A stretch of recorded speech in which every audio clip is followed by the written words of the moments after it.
A e dini çfarë del bashkë me ujin e dushit? Dëgjojeni tani dhe pastroheni me një herë. Koka e dushit mund të strehojë miliarda bakteri që zhvillohen në nxehtësi dhe lagështi.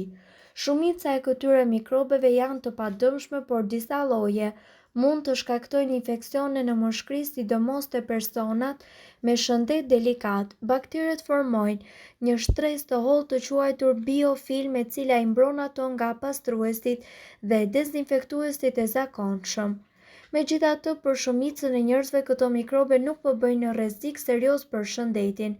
Vetëm personat me imunitet të dobët ose sëmundje të frymëmarrjes duhet të tregojnë kujdes të veçantë. Pastrimi i rregullt i kokës së dushit me uthull dhe ndërrimi i saj periodik janë mënyra më efektive për të parandaluar grumbullimin e mikrobeve. Kështu ruhet higjiena dhe njëkohësisht ulet edhe rreziku i ndotjes bakteriale. Me pak kujdes dhe mirëmbajtje, dushi mbetet një hapësirë e sigurt.